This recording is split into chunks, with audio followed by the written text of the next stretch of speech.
We're going to do the excuse me, female recurrent physiology. And before I can really get into that with the ovarian cycle, I need to teach meiosis. We do have a meiosis lab, not today, but for next time.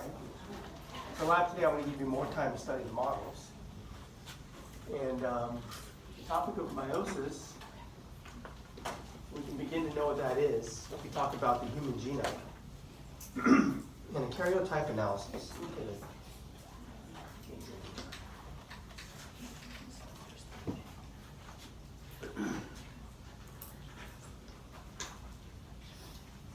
One reason for doing a karyotype analysis, which is just looking at the genetic material. It's just looking at the chromosomes under a microscope to see if there's any chromosomal abnormalities that have been inherited. Maybe you have a high-risk pregnancy for whatever reason. Something came back from the blood test. Some reason, maybe the mom's in some high-risk category and mom has concern about unborn baby. You can do an amniocentesis where you withdraw some of the amniotic fluid, and what that does is that has fetal cells in it. You put them in a test tube, you spin them down, you put them in culture, and after a few weeks, you take, well, first I should say, amniotic cells, fetal cells, they're highly mitotic. They're dividing. Take some of the cells where the chromosomes are in metaphase, where the chromosomes are most visible. You can take a look at all the chromosomes. Chromosomes, chromatic, they're colorful, right? That's the genetic material right there. It turns out in the human genome, there's 23 pairs of homologous chromosomes.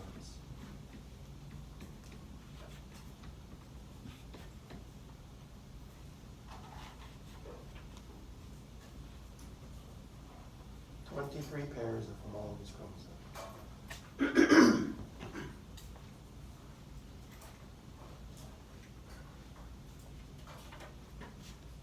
And of course, you have to line them up that way.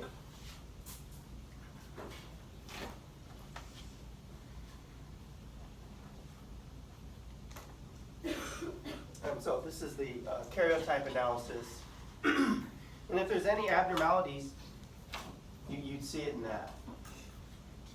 So it turns out there's actually 22 chromosomes that we call autosomes. And the one pair that determines sex, so one pair of the 23 are the sex chromosomes. And I mentioned it before, well, maybe I didn't mention this. We have 46 chromosomes, right? I say 23 pairs because you got one set of the 23 from mom and one set from your dad. That's what you inherited. So that's why I refer to them as pairs. And they're homologous. The word homologous means, for example, if I were to draw one of those pairs, say chromosome 1's long bar, if I do like, yeah, I guess that helps if I draw it as a pair, but if you use different colors too, like if I did green versus blue.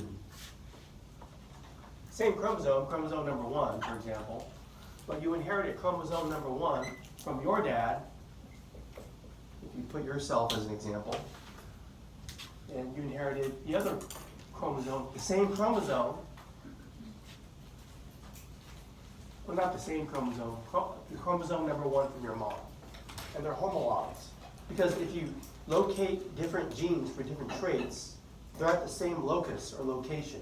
For example, if this is the location for hair color for your mom, maybe your mom has blonde hair, but maybe your dad, his gene for that trait is at the same location, but maybe your dad has brown hair.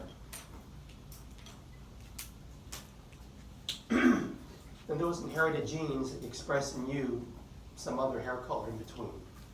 Okay, so they're homologous. They have the same genes, just the one for your mom, the one for your dad.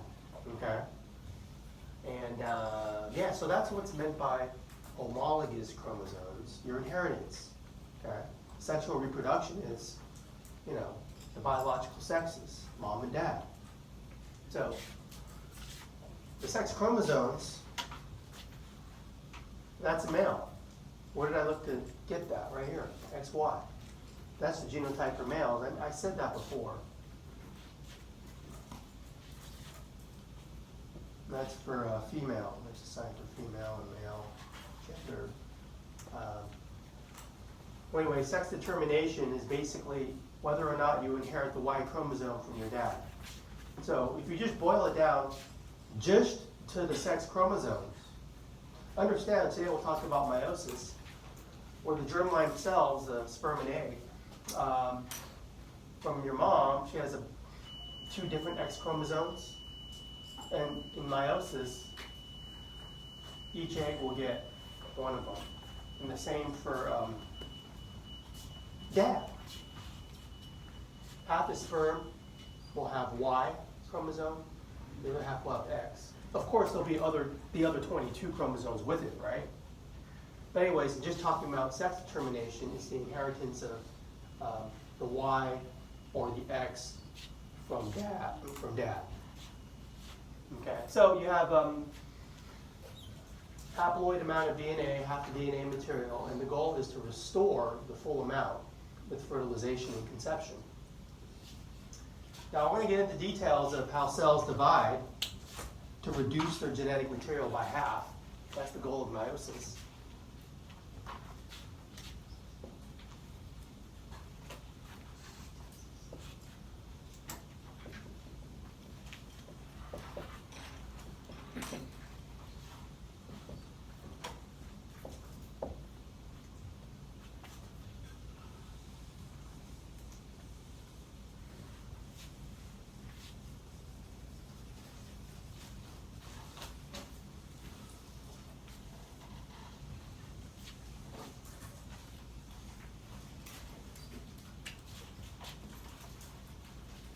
So what's half?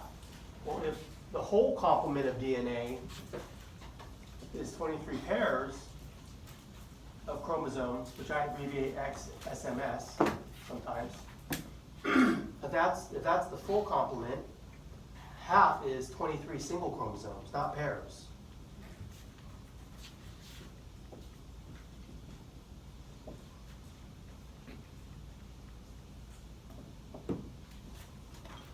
That's half. Sometimes they refer to the full complement of DNA, which is in every one of your cells. Every cell has the full 23 pairs. That's the human genome. They call that diploid in biology. Sometimes they call it 2N. And when people talk about ploidy, it's kind of a weird biology term. I don't know the backstory of it, but that term is used. Like diploid would mean, think of this 2N as literally 2 N's. Think of N as half of a set. 23 single chromosomes, maybe from your mom, and the other 23 single chromosomes in your dad. Living in one cell is diploid, 2N. So if you get a cell, the germline cell, sperm and egg, to be haploid, half the chromosomes, that's half. Haploid is half. And each sperm or egg will have N. Okay, these are the symbols that are used. Haploid, diploid, and I put this figure here to remind students the entire life cycle of the cell. That cells either live in interphase or a part of their life where they're dividing into other into two cells. Okay, so we teach this in 430 when we discuss mitosis, just regular cell division. But today I'm teaching meiosis.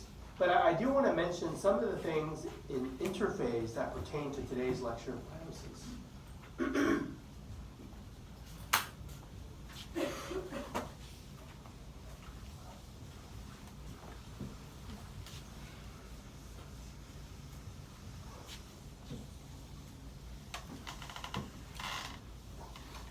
So review, interphase, make sure we're all on the same page here. Just the regular life cycle of a cell. And there's some subsets of interphase, G1S and G2. Well, G1 is pretty much whatever the cell is supposed to do during its genetically determined life, it does.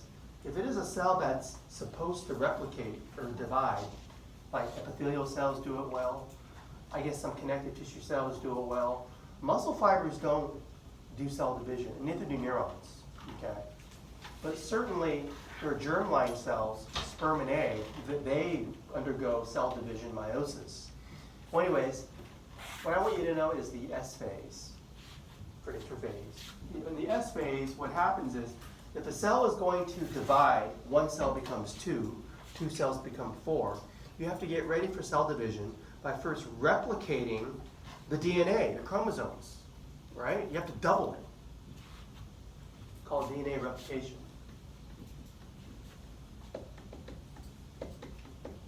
That occurs in the S phase of interphase.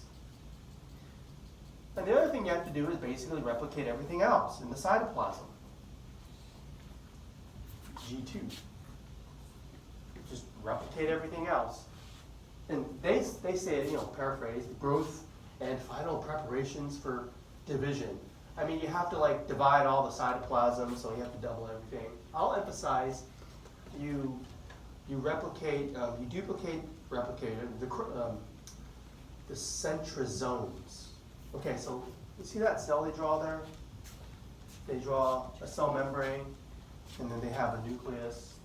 I'll use red, they use purple.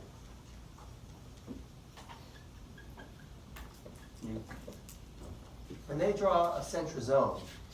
A centrosome is a structure essential for cell division. Normally, cells only have one. So I'm going to draw a couple little cylinders. Okay, I usually draw a cylinder to represent a centriole. I do two of them now. Okay, and they draw all of these microtubules that look like rays of sunshine coming out.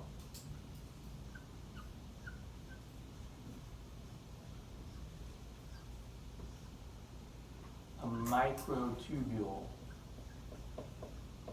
Go look it up in chapter 3. It's basically a large molecule. Centrioles are made out of microtubules as well. That's one centrosome.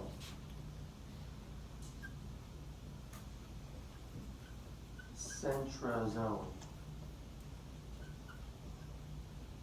That whole thing. The two centrioles with the microtubules, which they call astral rays sometimes.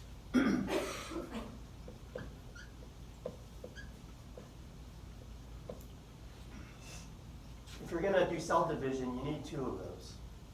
And so I'll draw another one.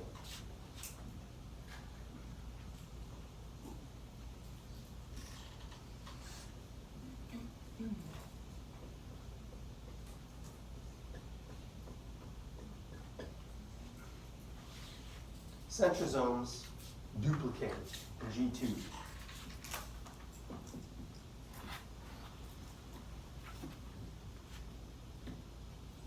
You see two of them. And whenever I'm trying to I see a freeze frame of a cell and I see 2 centrosomes, I know that the cell is in late interphase and it's getting ready for cell division.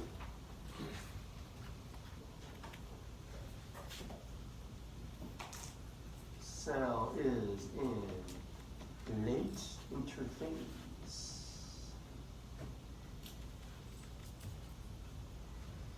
And then you enter cell division. And we're not talking about mitosis today, although this does a good side-by-side comparison of mitosis versus meiosis, which is today's topic. And the key difference is the second step, is the metaphase. The way these cells divide. And well, first, let's start at the top. So keep your terms straight. Centriole, centrosome, right? They duplicate. Centrosomes are for cell division. They help move the chromosomes around.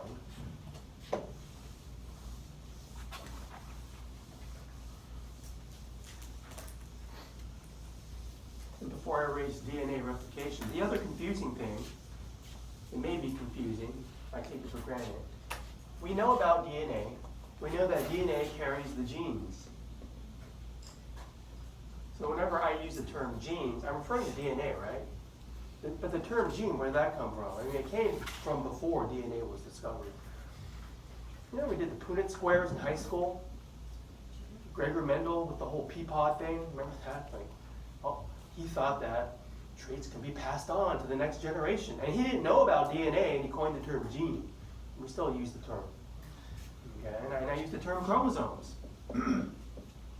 Chromosomes are chromatic, but that's where the genes are, that's where the DNA is. I use those terms interchangeably.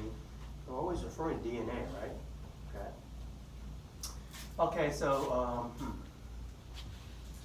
look at the top.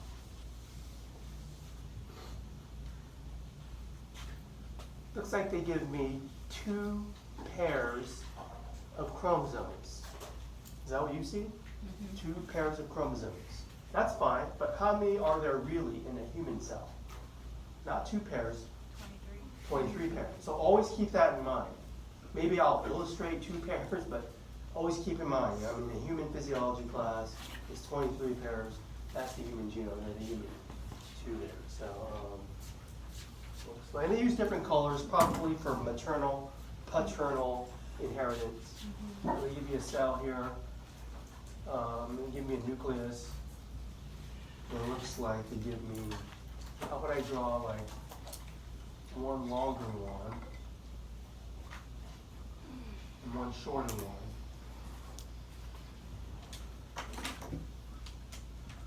Same for blue. The homologous one is short, like the green short, and a long blue.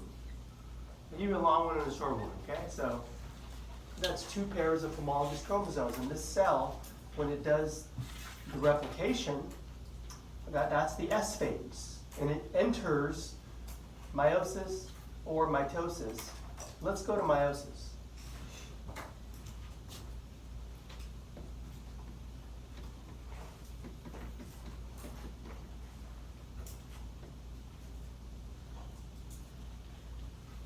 So it looks like they give me a cell membrane, nuclear envelope, and you see what they do there?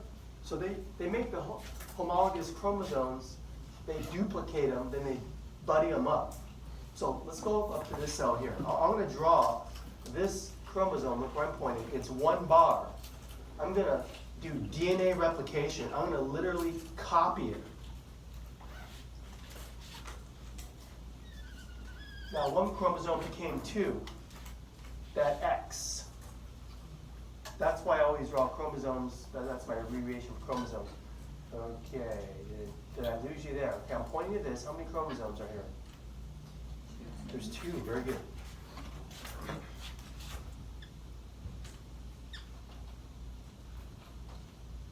That's how usually how it's drawn. So we have 2 chromosomes there. They usually refer to this structure as a dyad, because there's 2 chromosomes. And they're attached at a centromere.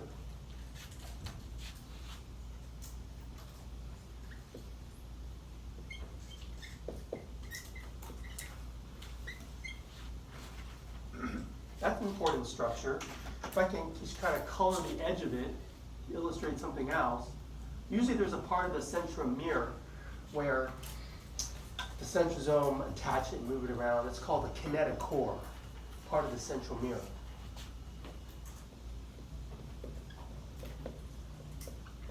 So just keep track of your terms. It's a dyad, it's 2 chromosomes, they're copies attached at the centromere. The kinetic core is used to attach to that thing and move it around in cell division. Now these 2 chromosomes that are copies of each other are called sister chromatids, the copies.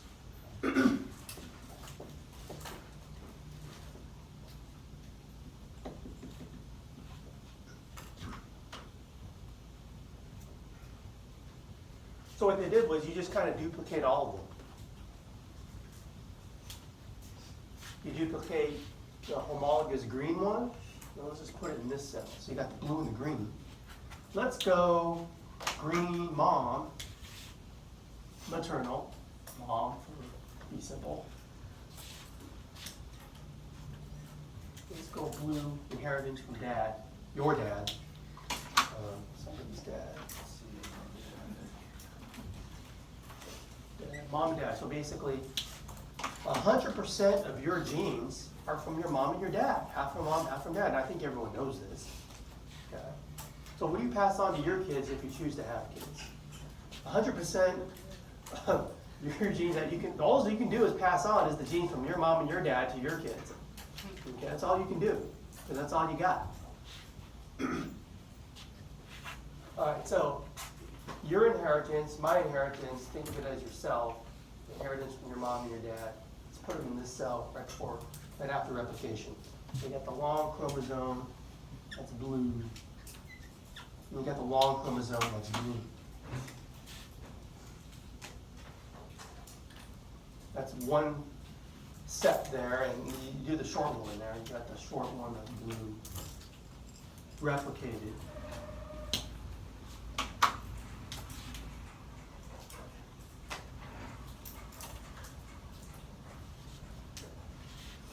Okay. Now, the thing about meiosis is, and this is meiosis by the way, you get this thing where the homologous chromosomes, they buddy up. Okay, now before we get to that, remember how it was before it replicated? It was like, before I drew that, it was just a single bar. That's how it was before it replicated. And we said that that was, in terms of the ploidy, do you remember? Remember that? I called it 2N, when you have the full complement, right? Now, after you replicate, I mean, you still have the full complement, but it's replicated. So I use the term 2NR.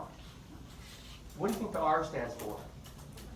Replicated. So yeah, that's kind of what I do. And other books do it, use that term, but not Maria. But I like to use that term. It reminds students that you had the chromosome replication. Everything's replicated, okay? So the thing about these 2 things here, this thing and that thing, what is it called? That's a tetrad, that's a tetrad. Okay, that's what we call it. So this blue chromosome is a homolog to this long green chromosome, right? So what I had said was, these are homologous chromosomes, but they're replicated. So this chromosome to that chromosome, they're homologous chromosomes. One's from mom, one's from dad. They're both chromosome number 1 or whatever. However, they're just 2NR, they're replicated. And the way they buddy up, they get close together in proximity in meiosis. They call that synapsis, or tetrad formation. When they buddy up.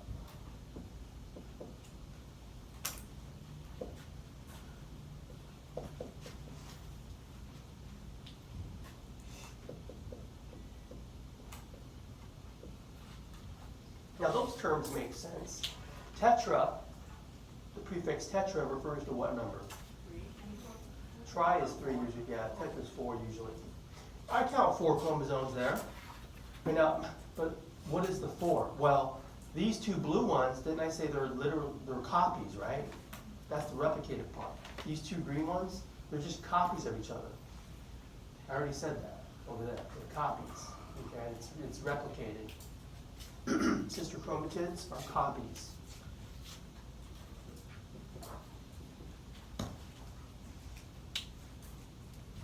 Just cut and paste, right? Or copy and paste, I should say. When you copy something and paste it right next to it, the 2 things are copies of each other. They're exactly the same. Now, is blue to green exactly the same? Yes or no? That's a no, but they're homologous, one's from mom, one's from dad. They got the same genes, but they're not the same.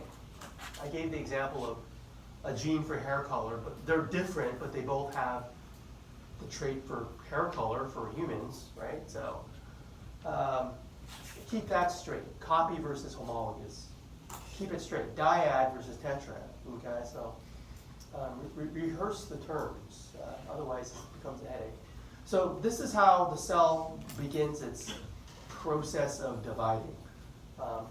This term makes sense. When you study the synapse in 430, there was a connection between 2 cells. The same things, connection. They're close together between the chromosomes there. All right, so what they do is, in this step, I'll go from here to here. This is an overview. This is not the whole thing, okay? They give you this, and this causes confusion for students. And it's like, I just teach the figures that are in your book, and it's like, oh, wait, you went through something else. Well, I'm going through this first. This leaves out details, and then I'll go through all the details. But I think it's important to do the kind of the reduced version first. So when I go through the detailed version, I think it's a little easier to track. But anyways, this step is next.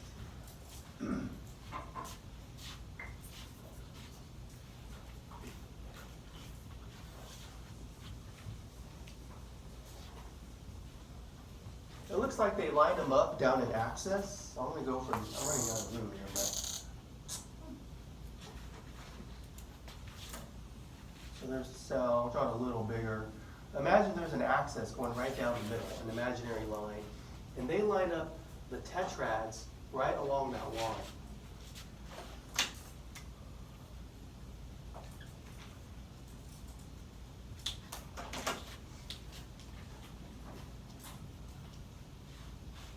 Line them up that way. Okay, and that's called Metaphase 1.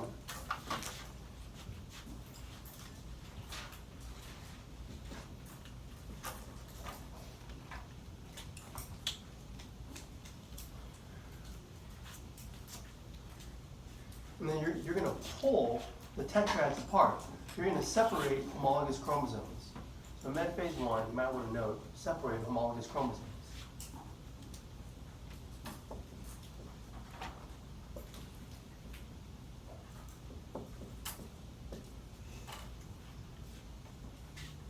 And look what they draw next. They draw this one cell becoming 2 cells.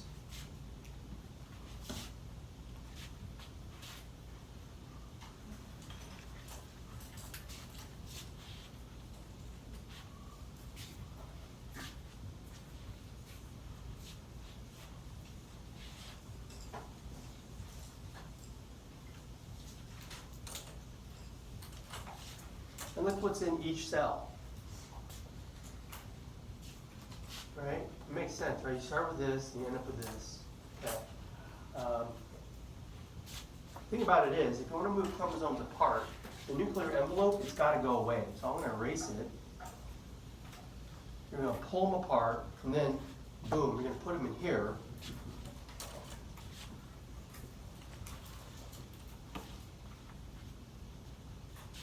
And then each cell will have half the chromosomes and half the 4. This is the way I drew it up.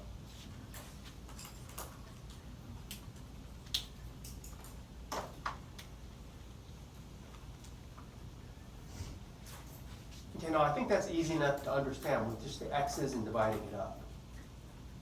But let's talk about what it really is. Now, in our simple illustration, how many tetrads are here? Just that's one tetrad. That's another tetrad. How many tetrads? Two. Now, how many are there really in a human cell? Not 2, 23. Okay, so in a real cell, there would be 23 tetrads. So let's put that as a reminder in a human cell. For the example, I'm just drawing 2, but really there's going to be 23.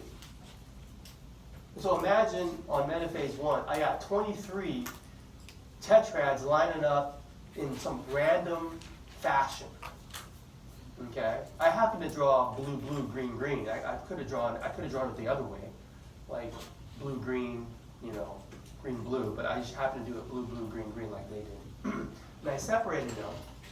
Now look what's in these 2 cells. This one cell became 2. We have finished meiosis 1. Okay, so when you get to these 2 cells at this level, meiosis 1 completed.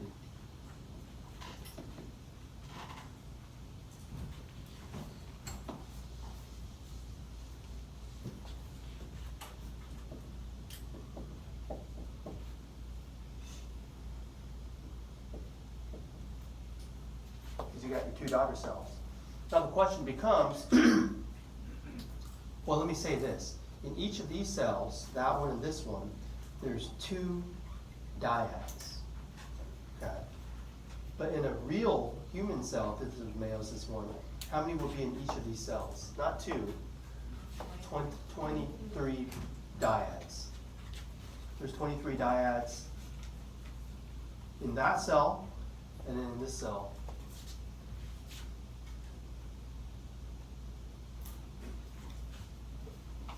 And the other question is, well, okay, well, what is that? Is that a complete set of DNA? It's not.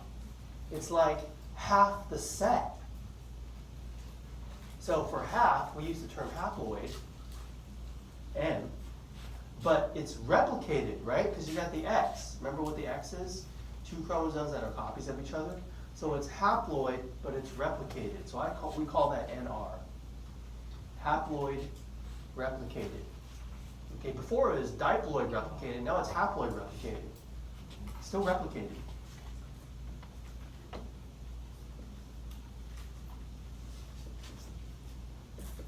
So that cell is haploid replicated, and so is this one. It's haploid N, but it's replicated.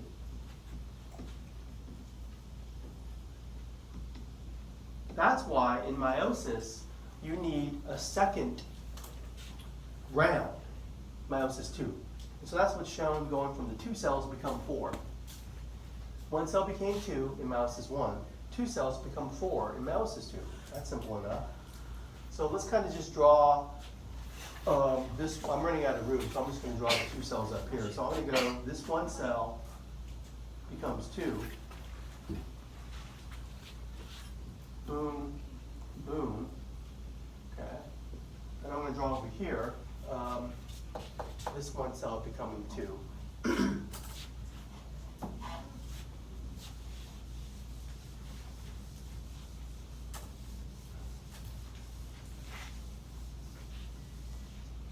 So this 1 cell becomes 2.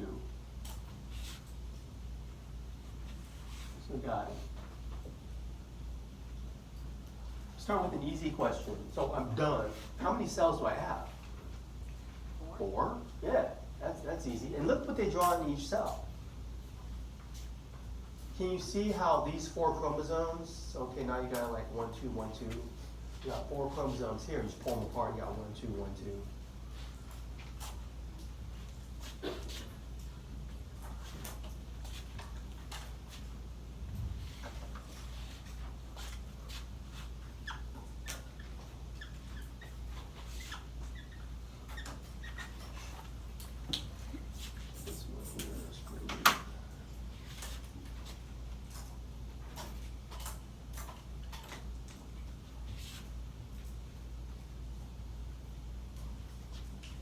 When you get to the 4 cells, you're done with meiosis 2 at this where I drew them here. Meiosis 2 is complete.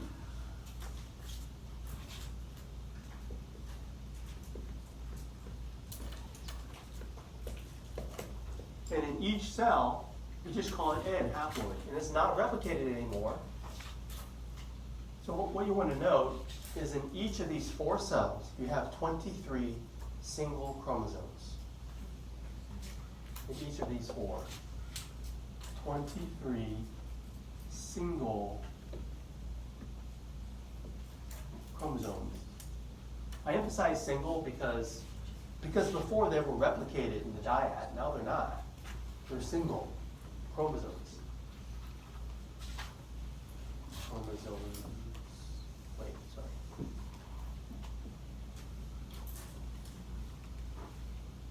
"23 single chromosomes in this cell, in this cell, in this cell, in this cell." Now, I hope you could draw it out better than I did, but that's the point of this whole figure. It's just an overview. And again, I did leave out some details. And do you have any questions on that?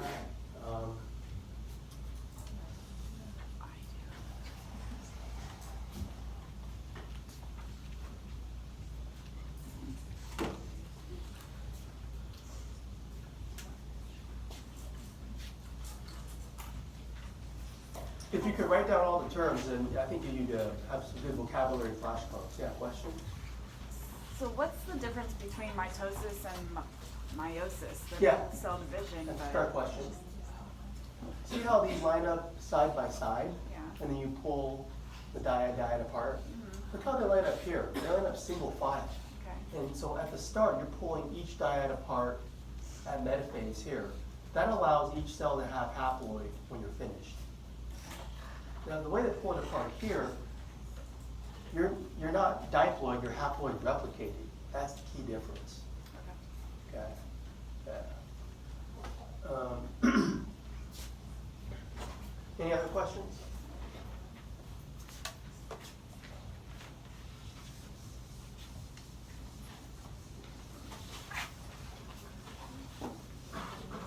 So we'll have a lab on Thursday for this, and we just time to study it.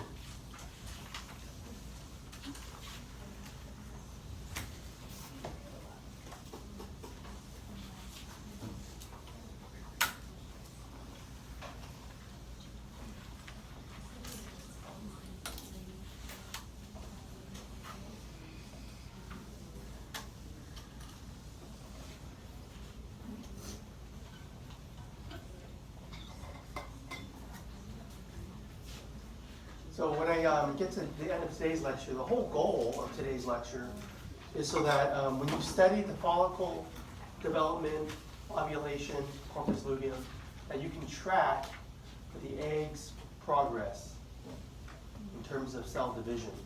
So you kind of have to like put the two together. So that's the whole point of human physiology. First know meiosis, then know what the egg is doing in terms of meiosis throughout the ovarian cycle.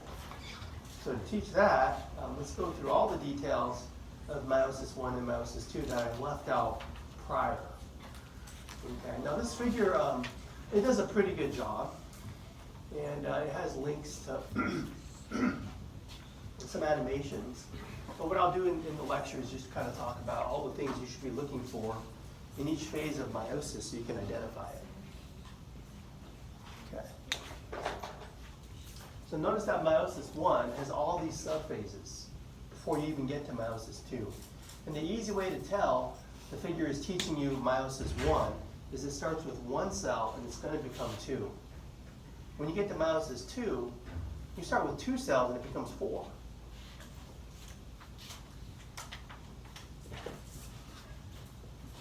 So meiosis 1 goes through prophase, metaphase, anaphase, telophase, repeat, okay, for meiosis 2. So meiosis 1, starting with prophase 1.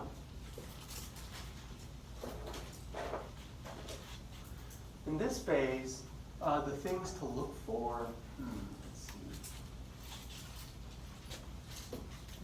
The centrosomes, they start off close together, and then they start to separate. You kind of see that in this phase.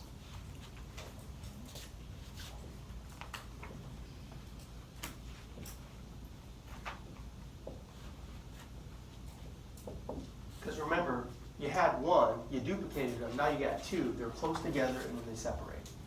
And that's kind of shown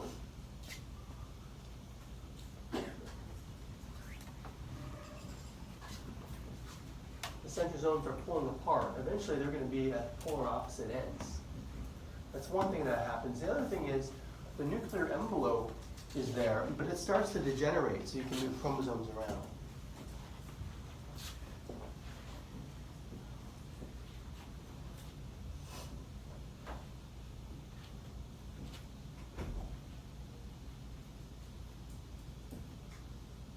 So the nuclear envelope disintegrates, degenerates, and just kind of dissolves, goes away, however you want to put it. That's illustrated too. If you look closely, they draw that white envelope. It's starting to perforate and just kind of dissolve. The most important thing, I think, is the synapsis or tetrad formation is occurring when the homologous chromosomes kind of buddy up. Synapsis occurs.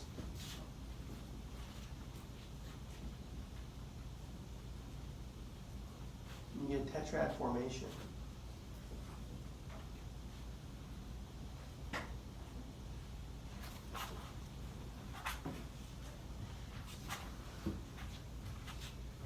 So that is important because this is a chance for genetic material to make exchanges so that you get more varied genes when you're done with this whole thing. Because the chromosomes are in close proximity to each other, they physically make trades. Synapsis allows for genetic recombination events.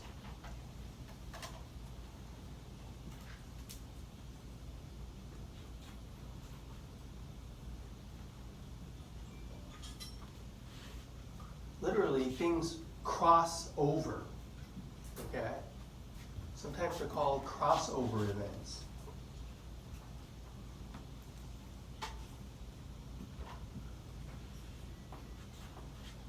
Up here. The whole point is to increase the genetic variation in the sperm or eggs. Increases genetic variation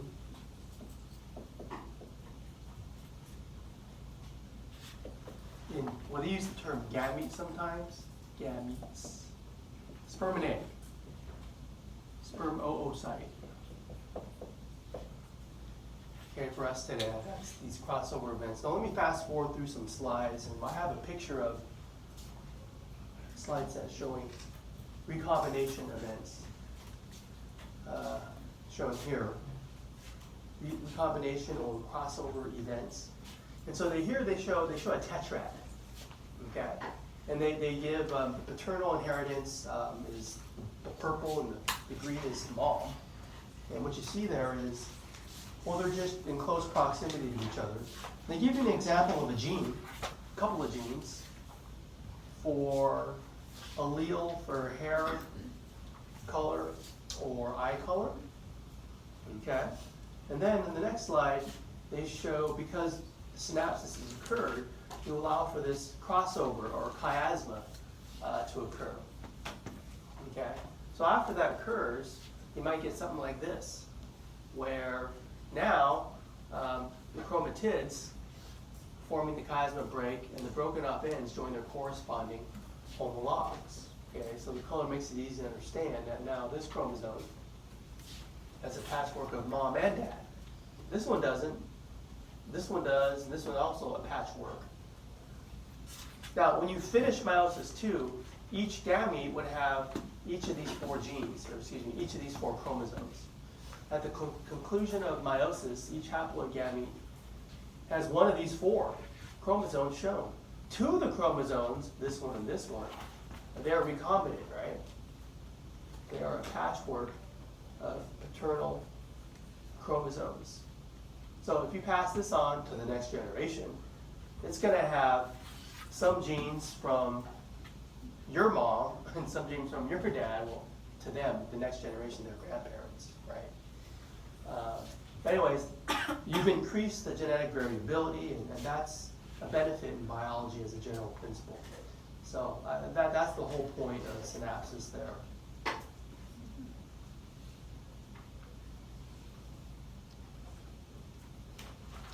see if this works. Prophase 1 begins with condensation So, a little bit. of the chromosomes. Homologous chromosomes, each made up of two sister chromatids, come together in pairs. This pairing is called synapsis. Each chromosome pair is called a tetrad, a complex of 4 chromatids.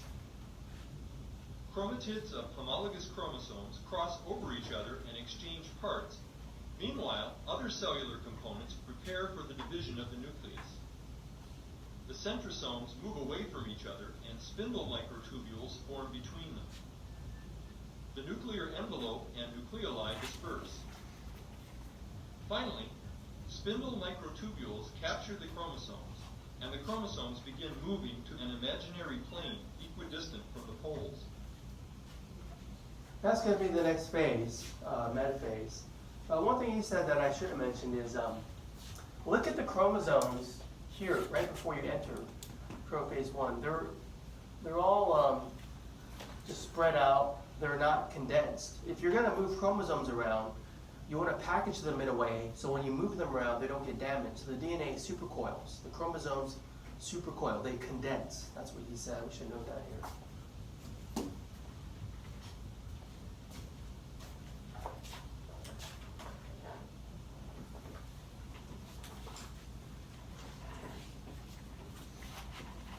They supercoil. He said condense. Just like if you're moving out of your house or apartment. I mean, you package your belongings. You bubble wrap them. You get boxes. You scavenge for boxes. You plead for boxes because you want to package your things in a way. The moving guys come, your belongings don't get damaged. And if you don't pack your things well, things get damaged. Same thing here. You're going to move the chromosomes around because you have to attach and move. So in metaphase 1, Professor? yeah, So they supercoil before any of the other things start, correct? So like they supercoil before they separate. And yeah. all In terms of stuff. time, it would have Yeah. happened like before synapses. Okay. Yeah. And so when it's all said and done, you're going to attach the chromosomes. They call this a spindle apparatus. It looks like a spindle. Okay, when they have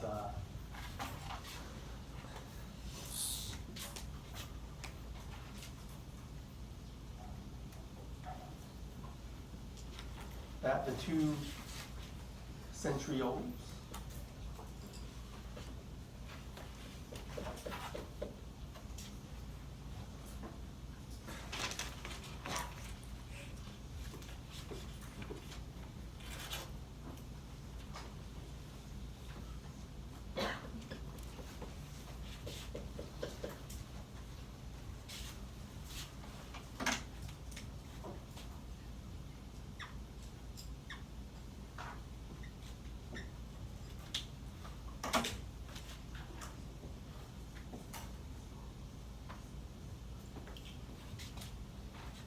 If you see the term used, it's spindle apparatus.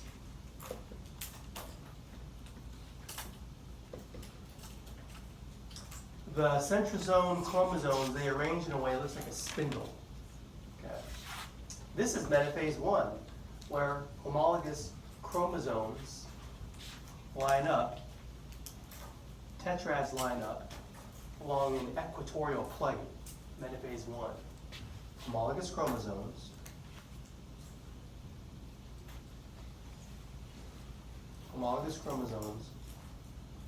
line up on the equatorial plate, or the metaphase plate. Sometimes it's called that. I'll just call it a metaphase plate. Right in the middle, basically.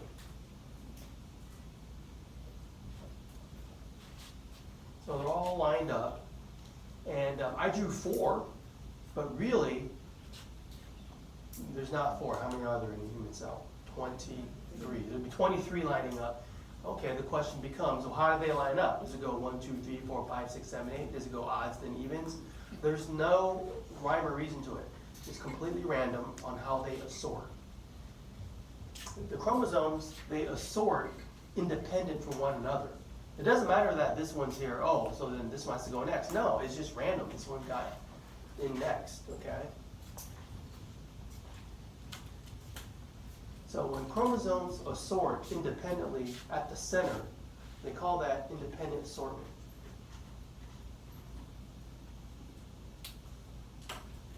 So that's the other thing I want you to note from Metaphase 1. The independent assortment of chromosomes allows for more randomness and genetic variability, just like the crossover events did. So the gametes are more varied. There's an illustration of independent assortment that occurs in Metaphase 1.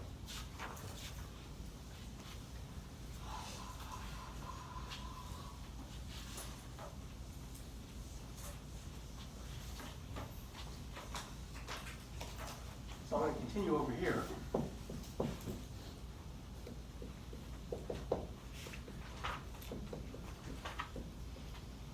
Phase 1.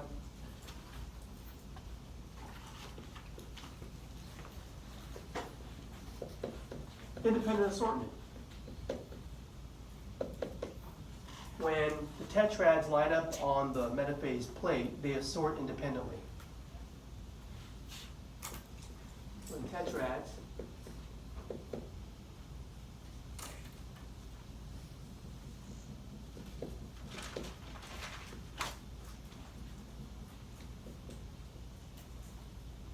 line up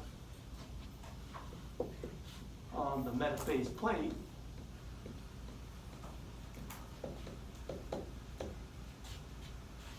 they assort independently.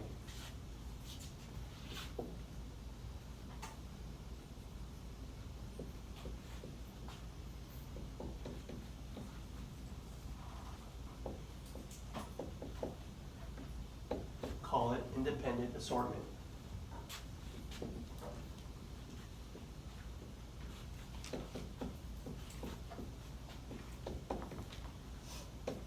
This increases genetic variability among the gametes. Increases genetic variability in gametes.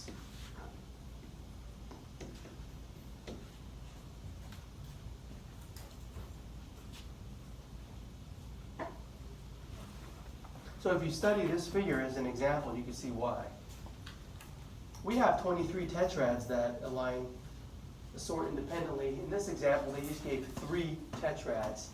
And they show that basically, if you just go like purple, purple, purple, green, green, green, the only other permutations you could have are purple, green, purple on one side, then green, purple, green on the other, or green, purple, purple, or purple, purple, green. So basically, those are all the permutations. Just for 3. Imagine the permutations you can have for 23. And so if you do all the divisions in the gametes, you finish meiosis 1, meiosis 2, this is what you would get in the 4 cells. They're all different in each scenario. So, if this has happened in each time, then in your millions of, or hundreds of thousands of germline cells, you're going to have a lot of variability. Okay? Yeah? So what's the variability for twins? Well, it depends if you're talking about fraternal or identical. In identical twins, they're exactly the same in terms of the DNA. What happened was they both came, so for identical twins, it's 1 sperm, 1 egg. There was a mitosis event where then you got 2 eggs that developed into 2 identical humans. In fraternal twins, it's 2 sperm, 2 egg. Okay, so they just brother sister shared the womb. So that's the difference.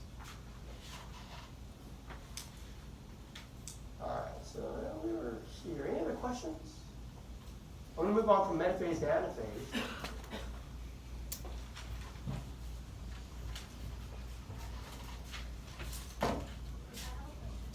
Yeah. Are you using homologous and tetrad Yeah, interchangeably? Yeah. pretty much. Yeah, I know that tetrads are homologous chromosomes. Yes, that is correct.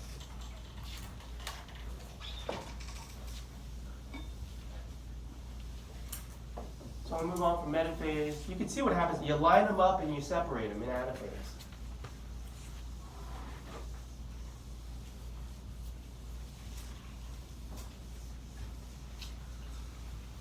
So anaphase 1.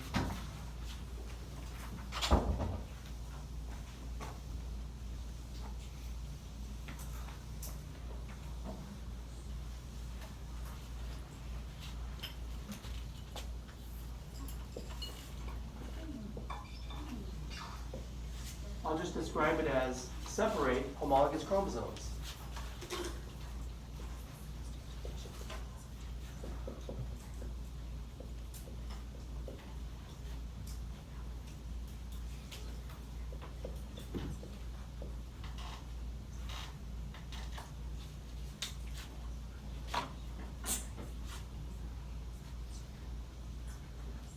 I draw just the spindle again. Just real quick.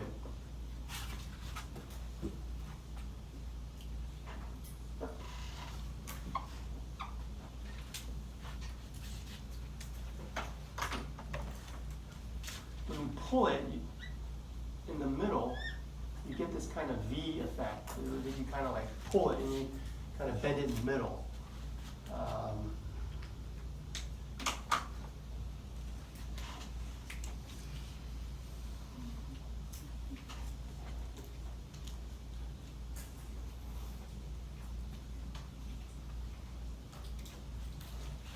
I forget how I drew it before. I just know I did 2 green, 2 blue, somehow, some way. So you pull it one way.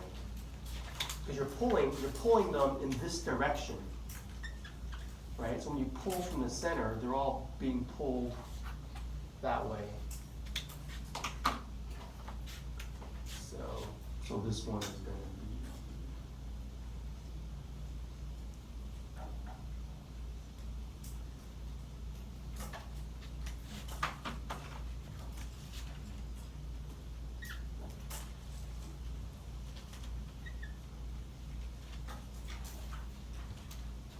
When we do our lab, we're going to symbolize the chromosomes with small little bottle brushes. We'll get a chance to kind of like illustrate this hands-on and show me on Thursday that you understand the stats. So when you separate the homologous chromosomes, you're almost done. You got to pull it to, you're pulling it to one end, pulling it to the other end, and once you do that, you can enter telophase. In telophase 1,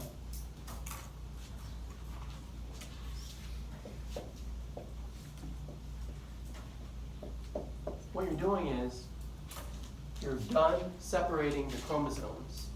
And, well, the chromosomes, they can start to unpack, uncoil.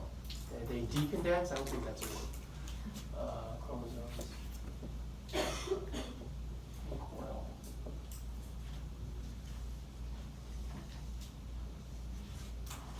And the nuclear envelope, which was dissolved, now reforms.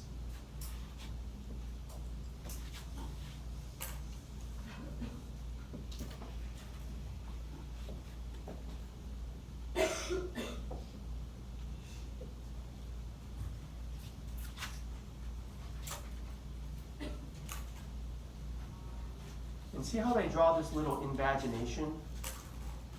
This kind of cleavage furrow, sometimes it's called. Just pinch off. When you see that, you're basically dividing the cytoplasm. And we usually call that cytokinesis. Divide cytoplasm. You can divide the cytoplasm equally or unequally.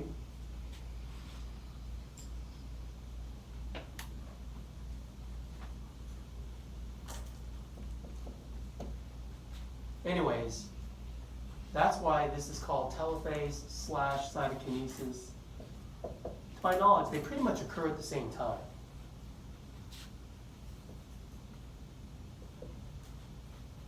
So if that's an even division of cytoplasm,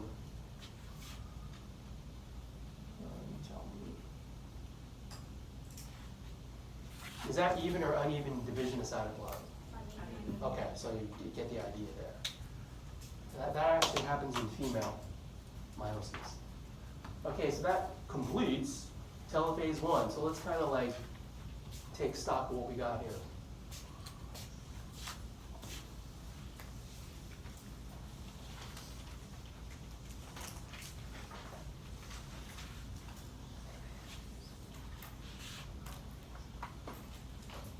When you complete meiosis 1, first of all, you tell me, how many cells do you have? One cell became 2. You got 2 cells. 2 cells, nuclear envelope reforms. And each cell is going to have haploid replicated thing.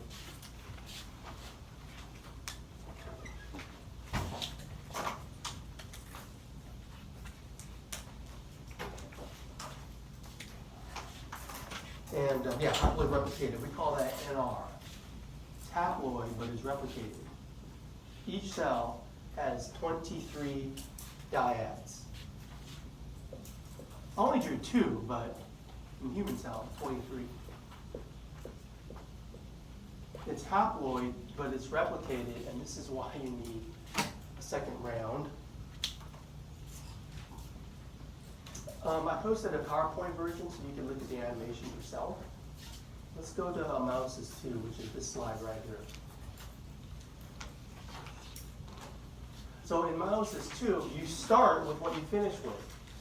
Right? 2 cells now become 4.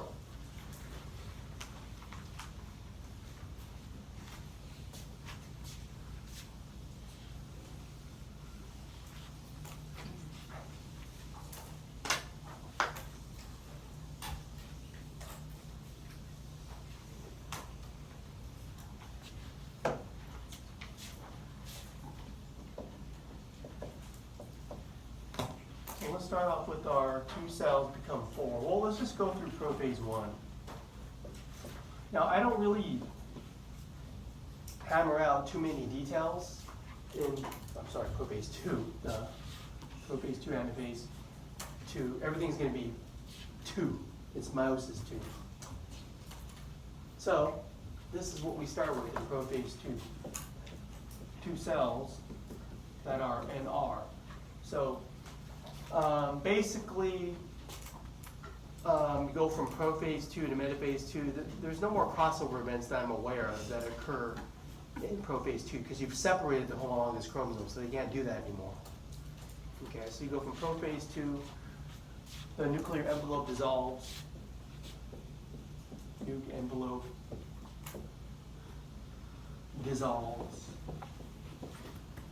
You get metaphase 2. What you're going to do is the 23 dyads, they're going to kind of line up a single file. That's what you see there.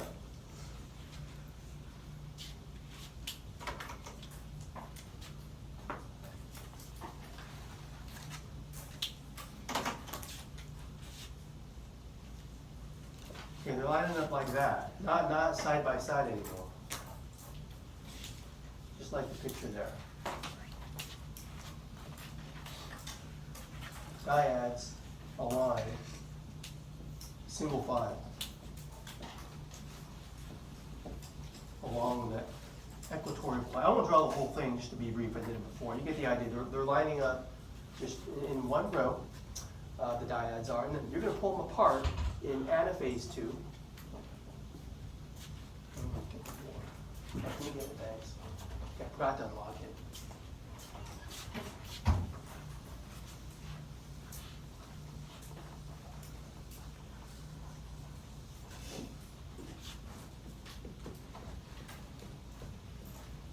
In anaphase 2, look what they do. They separate the sister chromatids. Okay?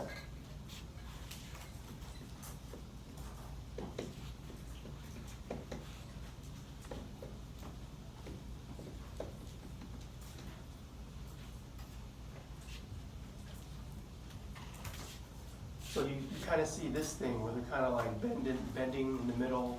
Each of these is a single chromosome bent like a V, sideways V. You're pulling one way and one the other.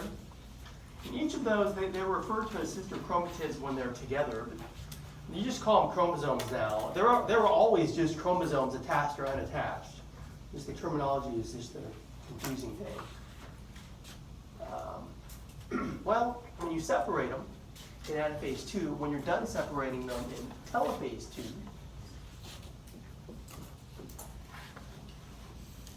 you see 2 cells almost becoming 4. They're almost kind of like pinching off there.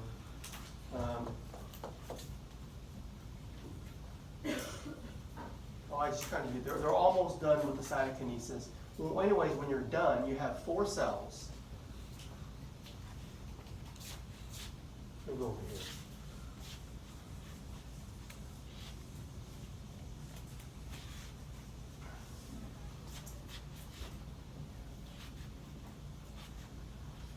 The nuclear envelope reforms.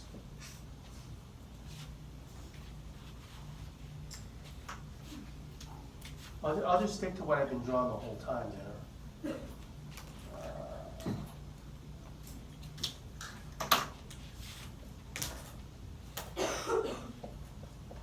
You have 4 cells and each is haploid. And each cell has 23 single chromosomes.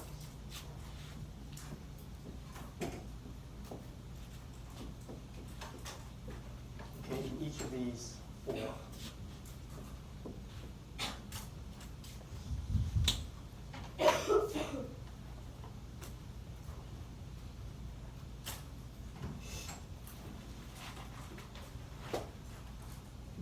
All right, let's take a break.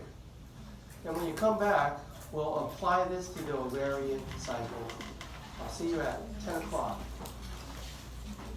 10:00.